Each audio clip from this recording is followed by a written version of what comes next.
Relationship issues? Relationship talk On 702. So on our relationship feature today, we're discussing the automatic habits of strong relationships. And we're going to take you through each and single one of them, because the most resilient relationships often don't rely on fireworks or grand gestures, but on these three automatic emotional habits that come so ingrained. They actually often even happen without second thought, and they are subtle. Sometimes they are unconscious ways that couples stay connected over the years, and they include real-time relationship repair. You also have, after relationship repair, you have practicing parallel play, but you also have just that space for you to have that shared love. You know, those inside jokes, the stuff that only you guys can relate to. That's also very important. So we're going to be focusing on these three, these effortless seeming but yet powerful habits, because they can really, when they are built into your relationship, whether you're newly paired or you have built these for decades together, there's a benefit that comes in your relationship. So we're going to be exploring them with our guest, Leigh Joy, who's a relationship coach, joining us in studio. Great to see you, Leigh Joy. How are you doing? Oh, so fantastic on this beautiful Joburg morning. How beautiful is the So day today? beautiful. Yeah. Now let's try and make other relationships beautiful out there. So when let's just, before we begin, like, what do we mean when we talk about automatic emotional habits, and why do they matter more than just your grand gestures, you know, especially when you're in long-term relationships? I actually think it's a bit of a cheeky headline to the article, because I don't think any one of those three are automatic. I think it was a way to grab people's attention. I think that when you're coming to repair in real time, parallel play, and talking about the story of us, those maybe become automatic because they've been practiced. Yes. So if we look at the first time, repair in real time, sure, when we're dealing with conflict, there are three parts of us that speak. There's the inner child, there's the inner teenager, and then there's the adult. So if somebody triggers our inner child, that inner child could either shut down, or if it's our inner teenager, they could be explosive. And if it's the adult, then maybe they can repair in real time. So there's a lot of healing that a couple go through in order to be able to repair in real time, where each person's able to become aware of what part of me is being triggered now, and how do I soothe that part of me so that I can have a growthful interaction with my partner. But that takes work. Yeah, because I was going to ask, how do I know that, the inner child has just been touched in his studio here, and it's the inner child that's actually taken offense and not the adult me? Because, you know, some of the things, like in hindsight, and you're like, that conflict that we had, I mean, the way I responded or was actually quite unnecessary. I should have looked at it this way. I should have known, maybe let me not say unnecessary, but I should have known to react in this way. I didn't react well. Is there a way to know if it's your inner child that's been affected in this moment? I think my brother actually taught me this morning. I'm so grateful to him. He's visiting us from Cape Town. So Guy, shout out to you. Hey, Guy. And he was saying it's actually speak to that part of you that's been triggered or hurt. Say how old are you now? And then you'll know if it's your toddler, your inner child, or if it's your teenager. Normally, the inner child is just emotion. It's just explosive emotion. That's the inner child. Because there doesn't have words for our inner children, don't necessarily have words for what we're experiencing. So it's more an explosive experience. But the inner teenager can also be explosive. I think in the moment is to ask yourself who is speaking right now and what is that, because the responsibility of nurturing the inner child and the inner teen is ours, right? Mm-hmm. and the inner adult as well. We have needs, absolutely, but the primary responsibility of satisfying our own needs, irrespective of what age is triggered, lies with us. And I think when we take that responsibility, we are able to then repair in real time. Okay. And I want the listeners to also share their experiences of, because now we're dealing with repair in real time, right? What are you struggling to repair your relationship from? Is it often, some people will mention like cheating that happens in a relationship or in a marriage, and they're like, I tried, I thought I had forgiven him or I thought I had forgiven her, but I'm struggling to even be aroused by this person because that betrayal is still so intense. So if you want, you can just give us a call, send a WhatsApp voice note, tell us, what are you struggling to repair in your relationship? Is it betrayal? Is there something that's happened? Is it how somebody maybe reacted? Was there some kind of of violence that took place and you chose, I want to try fix? What is it that you're struggling to repair? So here's a question then, Leigh Joy. How do couples then spot that a repair is needed? Because some people think if something happens, they're like, that's the end of it. And I think it's more even the younger generation that, like there are certain things that happen, there's no grace that's extended. We are so quick to just leave. Like it's over. Many times, I sometimes joke with some friends who break up with their partners like 11 times in 3 years. And I'm like, wow, because we're so quick to just go, it's over, I'm done, just because something has happened. And we don't pick up if there are moments where I can repair or I can't. How do we spot that? So I think that's what they're talking about here, is that if we repair in real time the small things, then the big things won't be as explosive, or we're so the article I really loved about was, one of the things they said was, in the midst of the beginning of an argument, to be able to say something like, sure, can we just take a breath together? The other thing was like, how do I de-escalate this? How, in this moment, how do I dial it back a bit? Like a very good friend of mine, Bev, said she's been married over 30 years and she recognizes that one of them has to have a thick skin and she's the one. So it's... but it takes a lot of courage to even acknowledge something like that. It takes a lot of courage to also not to notice that, actually I've realized I'm the one that must maybe lead in this department. That's so fascinating. What are some of the things that make us avoid repairing in relationships?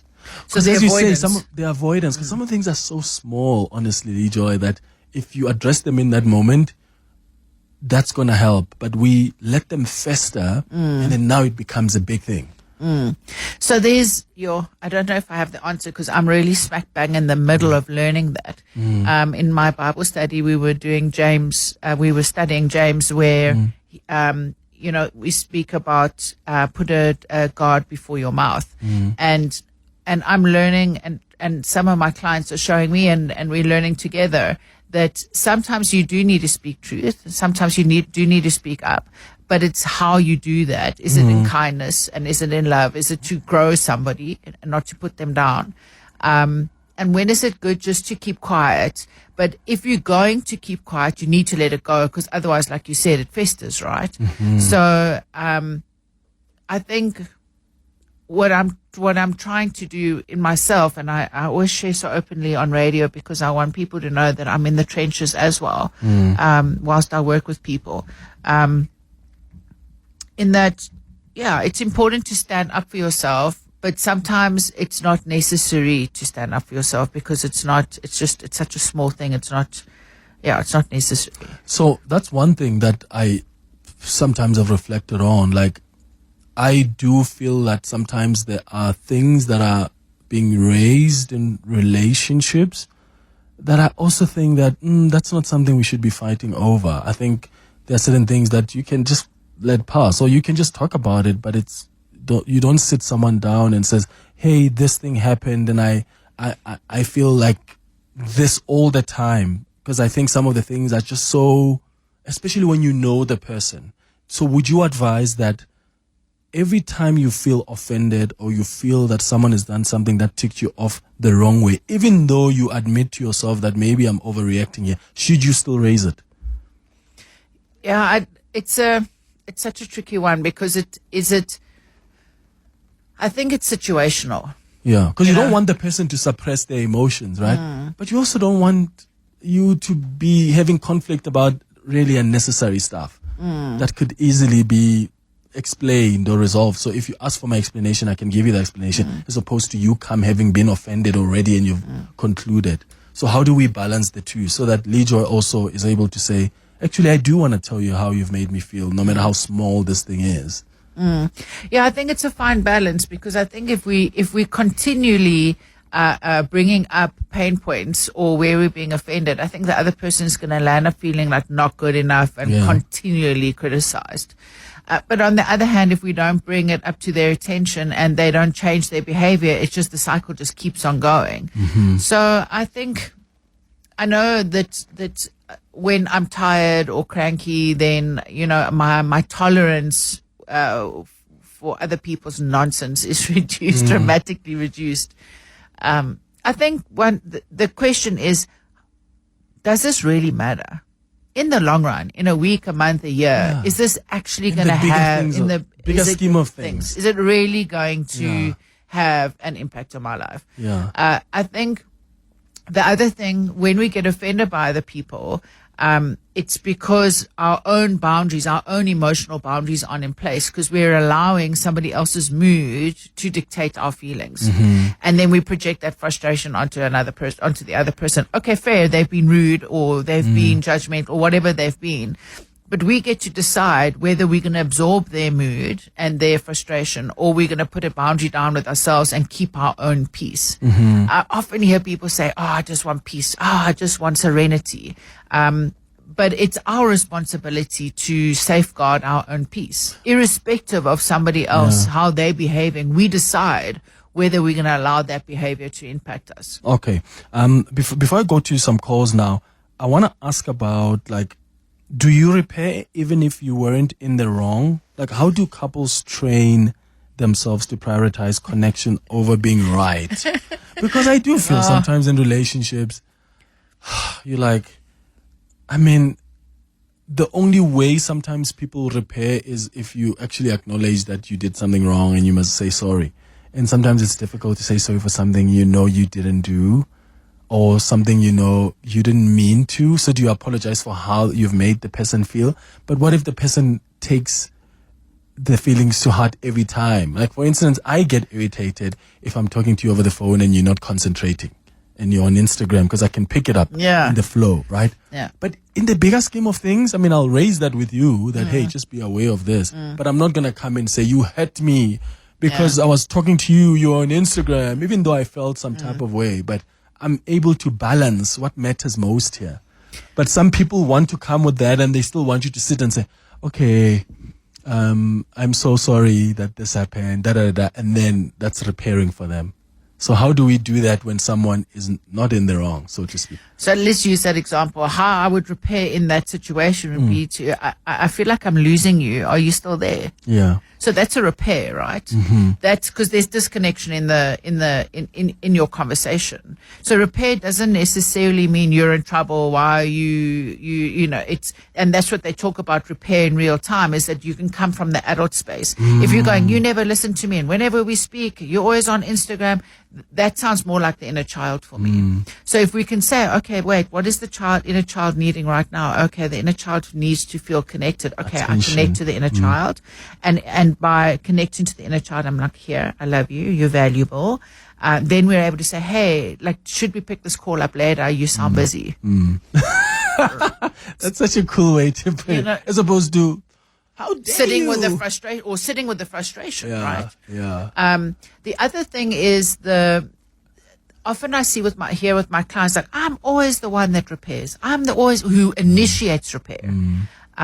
So you get the avoidant partner that would rather push stuff under the carpet and doesn't really want to address difficulties. They rather just let it go and forget it and move on. And there is space for that, but if we allow stuff there's a difference between letting stuff go and truly letting it go and shoving it under the carpet. Okay. If we shove things under the carpet, we're ultimately going to trip over them. Yeah. So if there's anything under the carpet that we need to let go of, it's a good idea to take them out from under the carpet and let them go. And if there are still things under the carpet, we need to take them out and address them. Yeah. But address them from the adult, right? To say, when you did this is how I felt, and in future I prefer you did this. That's Yeah. assertive communication, right? That's acknowledging and taking ownership of how I feel and asking for a need to be met and offering a solution for the future. So because I'm such a defensive person sometimes, there was a time when I found a perfect way to deal with moments where you've made someone or I've been made to feel somehow, and that was like through email. Because I realized that when you raise something with me in real time, I get into defense mode. So already I'm trying to defend myself, especially because sometimes depending on how you're raising it as well, whereas on email, if you say, hey, you remember on Friday when we were out on a date, you made me feel this way, then I'm calmer when I read your email. Then I'm able to say, oh, I'm so sorry I made you feel that way, but it wasn't my intention. But I find that when it happens in real time like that, and maybe it's because of how then it is raised, then I struggle to just be calm and take it in a different tone. I'm already like, oh, you want to fight? Let's go. Let's go. Let's go to some calls now. 011-883-0702. Your WhatsApp's on 072-702-1702. Dr. D, you're calling us from Johannesburg. Hello. Good morning. Hi, Clement. I'm so pleased to speak to you. And it's the most important topic you're talking about. Yeah. The most recognized researchers in the world on relationships are a couple called John and Julie Gottman. And what they say is there's only one difference between masters and disasters in relationships. Only one. And that is the ability to make reparation, the ability to repair. Many times so it's as important as that. So what you're wanting is to maintain as much as you can clean space. That's my own term, between you and your partner. You don't want murky space. And I heard that your expert, I'm sorry I didn't get the name, was talking about things under the carpet. You know, people do that, and their emotional carpets look like the Alps after a while. So what I want to say is that it's not the matter. If you're talking about content, is this issue worth it? Isn't that worth it? Usually, what happens is that the words are different, but the tune is the same. So if you're in a power struggle with your partner, you can be arguing about where to live, or you can be arguing about what to wear or where to go on Saturday night. It becomes really about winning and losing. And the rest is kind of the vehicle for a deep, not always, obviously there are real issues that come up, but sometimes it's like a sausage machine that churns out sausages. Each one's got a tear in it. So you fix that one, and then you fix the next one, and you fix the next one. And often what is really needed is to go into the machine. So the real dynamic that's going on that manifests in so many different ways often. As I say, not always. It can be an incident that happens. But if you get triggered kind of repetitively, you know that there's got to be something on another level. And you're quite right. People don't hear what you can't say. They don't know. You know, there's a myth that loving means knowing. If you loved me, you'd know what I want. But if the other person carries a little X-ray machine inside their brain, if you loved me, you should want to understand me. So the whole recipe for repair is, the way that I always talk about it is that there are 5 steps. The first one is, what are the facts? Second one, should I give you a quick example of it? Yeah. All right. So, working with a couple over COVID, and this was an actually online conversation. Yeah. So it starts off with him saying, look, I really would need to talk to you. Is that okay? He hears, this is going to be worse than root canal treatment, So your defenses go up quickly. But the first thing are the facts. So he says to her, the facts are, I've been trying to pivot our business, over COVID, and it does require me having some meetings, every now and then. You don't encourage me. In fact, you discourage me. You tell me why I can't go. You tell me I've got responsibilities at home. You tell me that you didn't put up your hand to be a teacher. You need help. But whatever it is, it's obstructive of me. We used to feel like a team. I used to feel that you were on my side. And now, I sense that there's something different. The facts are you stop me every time. Second step, what is the story I tell myself about these facts? So I tell myself that we're not a team anymore. We're not functioning together. We're not as we were. Maybe I used to take it for granted. But the story is to do with something major is happening in this relationship. The feelings that I tell myself about the story, or that I feel, I don't tell myself. I'm angry sometimes, frustrated sometimes, but the real feeling is I'm scared. I'm scared as hell about what's going on with this. I'm fearful, and I'm also sad. There's some sadness because of this perceived loss that I have and fear of what's going on. And at that point, what you do is you check with the other person, what did you hear? So they'll say, and I'm not going to do this for a long time, they'll say, I heard that the facts are that I stopped you. Number two, the story you tell yourself about that is that you are not with me, we're not functioning together, and we're not a team anymore. The feelings that you tell myself that you feel are that you're very scared about what's happening. You feel sadness and also some frustration.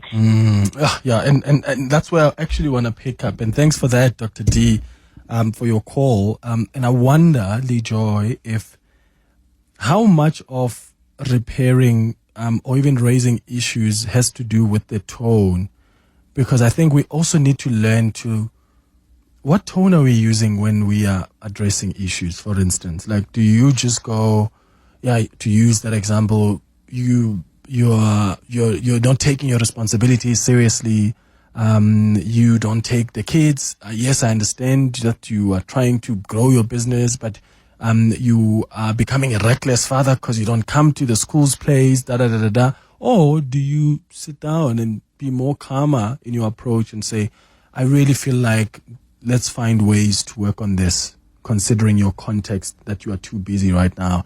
Do you find that the tone sometimes is the reason why the repairing doesn't really happen and there's a conflict that happens? Because in that moment, how you raised an issue, you actually got someone to be defensive. A tone is the filter through which we engage with each other, right? And I think the tone is set by which part of me is speaking now. So if I can speak from the adult, I can sit down and say, hey, when you said that to me this morning about the milk, a real example, my tone was not great. Sorry. So I think first understanding which part of me is speaking, and then the tone, absolutely tone plays a vital role in being able to hear each other. Esther Perel, she speaks about this work. It's not her work. I must go. I keep meaning to go and research it. I say that it's her work, but she did say the other day it's not her work. She talks about 3 reasons why people actually fight. I've done an interview. I'm not sure if it was with you. We spoke about the 3 reasons, power and control, value, and care and connection. So Dr. D speaks here about the Gottmans, who do amazing work. They've got the biggest research body of work, I think, since the 70s around relationships. They do beautiful work. So I highly recommend that people go and look at that. So thank you, Dr. D, for mentioning that. And also go and have a look on there's a podcast on 702 that we've done around the 3 reasons why people argue. But repair for me is about why do we want to repair? I want to repair. I want to still be connected to you, not attached. There's a difference. Attachment is when I seek your energy in order for me to feel better. But when I'm connected to you, I'm connected to that which is greater than me, and I allow that to flow towards you. So if you're having a bad day and you know, and you are kind of taking it out of me, do I offer that grace that you're talking about? Do I say, hey, I can see you having a bad day. Do you need anything? So that they can just become aware of how they're speaking to me, as opposed to, I really don't appreciate the way you're speaking to me. So it's just looking at how, because when I'm graceful, right? When I offer grace to somebody else, I'm actually offering grace to myself as well, because I'm offering myself not to get triggered. Absolutely. But I am setting the boundary by saying, hey, I can see things are a bit tough. Yeah. Do you need some space? Can I make you a cup of tea? Yeah. Let's try work this out. All right. It's just after 11:30. Let's get the latest in Eyewitness News headlines. We're going to come back and continue this conversation. We'll take your calls as well. What are you struggling to repair in your marriage, in your relationship? Or what have you managed to repair in that relationship and marriage? How did you go about it? Do you repair in real time? Or are you a type that feels more comfortable? Let's talk via text. Let's talk via emails, because there we are more calmer and all of us are intentional around repairing. Share your thoughts with us. 011-883-0702. WhatsApp's on 072-702-1702. Relationship issues Relationship talk. on 702. All right, let's hear from you now. We have been talking about automatic habits of strong relationships. We're focusing on 3 this morning. Repair in real time. We spent a lot of time on that. So we're going to have to move to parallel play in a moment. And then after we do parallel play, then we'll talk about telling the story of us. But before we move to parallel play, let's go to Sbu, who's calling us from Johannesburg. Sbu, good morning. Good morning. How are you, Clement? I'm all right, man. What are you struggling to repair in your relationship or your marriage? I'm struggling to repair communication with my wife, It doesn't really matter whether I wait for a week or 2. The reception will still be the same. I mean, every time when I try to communicate how I feel, I get dismissed, or should rather be on a phone or put headset or just put on the music loud. I mean, to this point, I've sought advice from the elders, but we're still not winning. I mean, just a few weeks ago, we had a family meeting, and she's just stormed out of the meeting with everyone's presence. And then, as I'm speaking to you now, she has since moved out. And then I was like, you know what, let me wait a week or 2 before I can try and call her to communicate, thinking that by the time I call her, she will be calm. I still got the same reception. I mean, this has really affected me mentally. Is there something that's happened, Sbu, that's making her react like that? Was there any betrayal before? Is there something she's struggling with? Are there other issues that are underlying here? There wasn't any betrayal before. There has just been someone that does not want to be spoken to. For everything that she wants must go according to how she wants it. Say for instance, we've been struggling in terms of our sexual life, right? So, and every time when I try to address that, she still does not listen to me, we've been married for 2 years now, but would go like weeks without any intimacy. And then every time when I try to address that, she still does not want to seem to be listening, So I just don't know what to do. I've asked advices. I've said we must do therapy. She's still not keen. And as you speak now, she has moved out. I was like, you know what, maybe she just needs time to clear her head. We're no longer in each other's space. Let me just call her after 2 weeks. I called after 2 weeks to try and communicate. The reception was still the same. Oh, yeah, Sbu, and you guys have to talk at some point. She can't also keep not wanting to talk, because that's how you're going to resolve the situation. Yeah. Sbu, thank you for raising that with us, man, and all the best. Leigh Joy, any advice for Sbu? Sbu, I'm so sorry. It's very painful to want to be in a situation with somebody where you want to repair and they're not interested in repairing.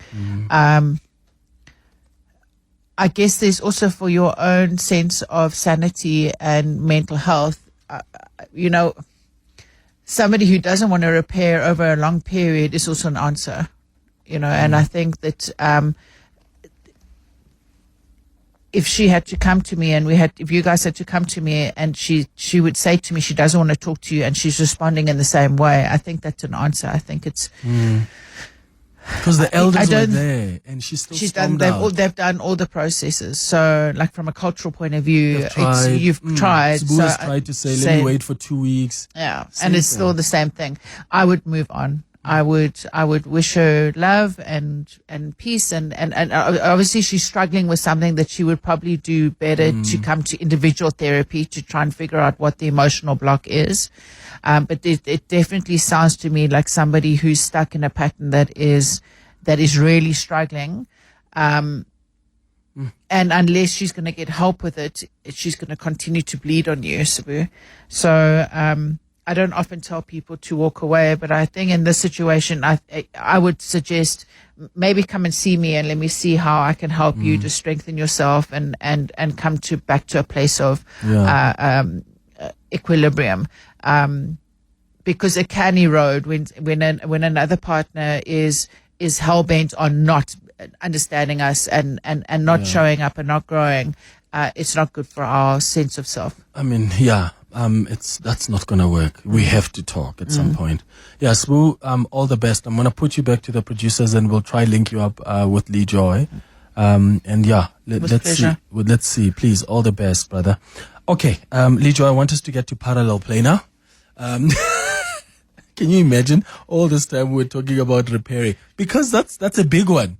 Yeah, but maybe we should do parallel play in another session and just finish. Yeah, let's keep with repair. It's a big thing. Are they WhatsApps? They are lots of WhatsApps. So I'm happy to do that. So we can look at repair and then next time we do parallel play and telling. Should we not do telling the story of us? Because, it's not just all doom and gloom. There's also beautiful things to look at. So I'm going to park parallel play, but I want us to do telling the story of us. Here's a message here. Hi, Clement. Please keep me anonymous. I'm struggling with my partner. I seem to attract people with an avoidant personality, and that bothers me so much. And those people struggle to communicate. I just came out of such a relationship, but it seems I'm with the same person now in my new relationship. How do you navigate that? I love him. I want to give us a chance, but I'm struggling. But I'm such a communicator. So any tips for this listener who is with someone who has an avoidant personality? Can I say, and coming from someone who has struggled with vulnerability, but has done a lot of work, from reading Brené Brown's books. She's amazing. She's I love her. Amazing. The queen of, so I've read Brené Brown. I've done therapy, still do. So because I do want to be affectionate, I do think it's weird that I struggle to even say I love you to my mother. That's not normal, I don't think. And I do think all of us have to do some kind of work. But here's the thing. Nothing is going to get to you as someone who calls you by names. And I think that happens a lot in relationships where when someone is not affectionate, there's no grace of understanding why they're not. But the quickest thing to do is to call names. Like, you are avoidant. Or some people maybe will be with narcissists. You are a narcissist. Or some people are with different kinds of people. Calling people's names, that doesn't help. That doesn't help. Like, you're avoidant. You are this, as opposed to, hey, let's talk. Like, why do you think you're not comfortable to have these conversations like that? How do we have conversations in a way that doesn't compromise both of us, but still gives us the space to be honest?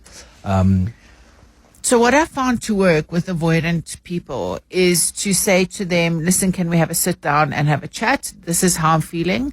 And I'd like you to take away what I'm saying. And when you feel that you can come back to me with what's going on for you, and then let's have a conversation. And often when you take that pressure off an avoidant to speak about it right now, they listen better and they don't feel... avoidants don't trust themselves. They're scared of what they're going to say in the moment, so they avoid saying it. Because no matter what they say, they feel like they're going to get into trouble. Yeah. So if you share with them from a place of, not from a place of, you did this and more so if you share from a place of, sure, I'm really feeling vulnerable at the moment because I have this desire to be intimate with you, and I'm initiating to be intimate with you, and you're not being intimate with me, which makes me feel like there's a problem in our relationship and I don't know how to navigate that bridge with you. And I wonder if you can go away and have a think about it so that we can come back, and I'd love to hear what you have to say about that. Because maybe there's something going on for you that I'm not aware of, and I'd really love to know what that is. Yeah. Okay, got it. I've got some more messages coming, but I want us to, let's go to sharing our own stories first, and before we go to some more messages there. So when we talk about a shared language, what are we talking about? Because I do think that sometimes, without even realizing, emotionally safe couples speak in a kind of shared language. Like when we do things like, oh, that is so us, or remember when we did this, or they've got their inside jokes. How does something like that, just telling that story of us, help strengthen relationships? So I went away to the South Coast for a holiday, which was the lower South Coast. My goodness, what a beautiful part of the country. I'm gobsmacked at how beautiful. And it's clean, and the restaurants were insanely beautiful, like delicious food, I just have to say. A big shout out to the South Coast. But then we went to friends in Moy River, and they got like irritated. The friend she got irritated about something, and I looked at my partner. I said, "It's not just us." And it's those kinds of things. It's being able to laugh at ourselves, or like, telling like how we met to new friends, or it's so funny. Like he watches one series on his phone and I watch this on mine, and at the same time, and some people go like, "Wow, that's very disconnected." But in some way, it's quite intimate because now I'm not forcing him to watch drama, and he's not forcing me to watch Aliens. Yeah. So it's actually better. So it's just, I think. My partner said it last night, and I really admired him for saying and reminding us that, we can take ourselves so seriously and take each other so seriously. And I think that when we tell stories of us, it's telling, and we can also tell like intense stories, like we had this difficulty, like in a friendship circle, we had this difficulty and we overcame it, and it, and it becomes a story of repair and a memory that was maybe difficult to go through, but we got transformed from it. So I think sharing stories of us, like funny stories or deep, meaningful stories, is definitely a way for us to connect. This article is very much around, with the three things, the parallel play, the story of us, and the repair, is very much about how do we strengthen our connection.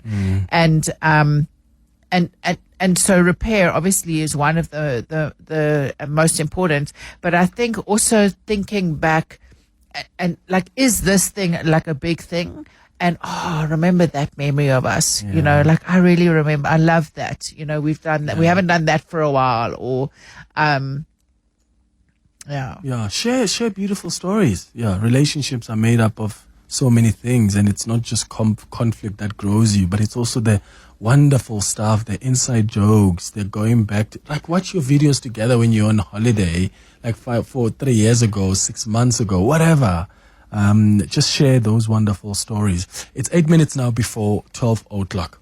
The President is busy delivering the opening address, opening the national dialogue, speaking about the importance of dialogue as well. We'll have a look at the situation with the SANDF chief in Iran and the diplomatic fallout around that. It is the 13 years since Marikana. We'll speak about that. The appeal by Edgar Lungu's family, that has been postponed. And then it's Friday, Clement. Sports. And such a big sporting weekend. Such a big sporting weekend. So we've got Drickus. We're speaking to CS Duplessis. We've got the Proteas. We've got the Springboks. There's Pirates playing. There's a lot. There's Premier League, all sorts of stuff. All right, that's what's coming up on the Midday Report with Mandy Wiener. Thank you for listening to the Friday edition of the Clement Manyathela Show. We're back with you again on Monday between 9 and 12. Have a beautiful weekend, my friends. Bye-bye. This is EWN. Good afternoon. I'm Bali Lamini. The leave to appeal application by the family of Zambian President Edgar Lungu will no longer be heard today in the Pretoria High Court. Lawyers for the family were set to argue for leave for the matter to be heard in the Supreme Court of Appeal. They are challenging a High Court judgment which ordered that the former Zambian president's remains be repatriated for burial in Lusaka. Lungu died in June in Johannesburg, and his family wants him to be buried in the country to avoid the involvement of the current Zambian President Hakainde Hichilema, who was his political rival. Khomotso Modise reports. The courtroom that was packed last week with members and associates of the Lungu family and Zambian state representatives was relatively empty this morning ahead of arguments for leave to appeal. The Lungu family has roped in senior advocate Tembeka Ngcukaitobi on its legal team in its bid for the matter to be heard in the Supreme Court. The family is challenging an order that former President Edgar Lungu's body be handed over to the Zambian state for repatriation. Ngcukaitobi briefly addressed the full bench, which was ready to hear the matter, saying the parties would like to have some time to discuss the matter out of court. It was agreed that the matter will return to court on Monday. Khomotso Modise, Eyewitness News, Pretoria. The ANC says its former president Thabo Mbeki is struggling to face the reality that he is no longer in leadership. Mbeki has boycotted today's convention to the National Dialogue, saying it's a rushed process. The former president has been the driving force behind the concept of a national dialogue. Speaking on the sidelines of the convention at UNISA's main campus in Pretoria today, ANC National Chairperson Gwede Mantashe had this to say when asked about Mbeki's absence. One of the things that is important when you are in leadership is to let go when there's a new leader. If you don't do that, there's always going to be confusion. The convention is not about us, it's about South Africans talking to one another. Meanwhile,